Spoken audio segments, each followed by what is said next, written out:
Last night, police received multiple calls at 6:11 to an address in Biddick Drive.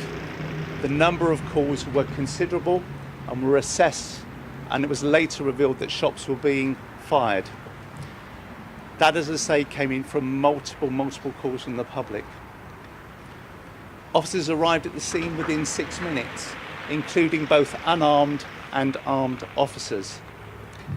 It is our understanding, and I can confirm, that a man known as Jake Davison, aged 22, had murdered a woman at an address in Biddick Drive using a firearm. I will not reveal that address as we are still contacting the members of the family of the lady who has died.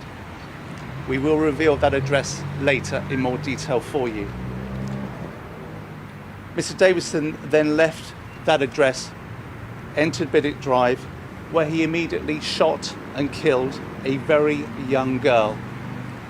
He also shot and killed the male relative of that girl. This was a truly shocking event and was witnessed by members of the public. Further along Biddick Drive, he aimed and shot at 2 local residents, a man and a woman, who've received significant, but we understand at present not life-threatening injuries. They are currently being treated at a local hospital and supported by specialist officers. Again, there are witnesses to this. From there, Mr. Davison entered adjacent parkland, where he immediately shot a man who died at the scene. And thereafter, he moved to Henderson Place, where he shot a woman who, despite the best endeavours of first aiders at the scene, later died at Derriford Hospital. Eyewitnesses have told us that then Mr. Davison turned the gun upon himself, taking his own life. They have described that firearm as a pump-action shotgun. I can confirm that a firearm has been retrieved from that scene and will be forensically examined. We are not yet describing that as a pump-action firearm, but clearly, as I've said, multiple shots have been fired from a firearm during that 6-minute or so period. There are some 13 scenes and potentially more scenes. Overnight, you will have heard that we evacuated members of the public. That evacuation is not in place. That was primarily to ensure that there were not other persons who have been shot, injured or killed in the neighbouring premises. As I repeat, there are therefore 5 people of Plymouth who have lost their lives overnight, and Mr. Devon himself, including a particularly young child. We are not at this time naming the details of those people, because not only are we working with the families, but each one of them has wider families throughout the United Kingdom.